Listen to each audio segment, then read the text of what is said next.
Hey guys, today we talk about how can you select your categories on your Decathlon app. We go to figure out the solution or know how you can do that on your app.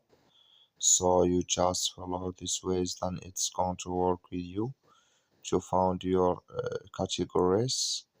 So just follow these ways, then it's going to work with you. All you have to do now, just go down, click here in this sign down here. When you just click on it, it's going to take you to this list. It's going to show for you like this here. So then here can you select categories in this list here. Here for men and women and kids, or here electronics or a second life products. So here can you select it in this list here. So that's all you have to do. That's all. I wish now you agree.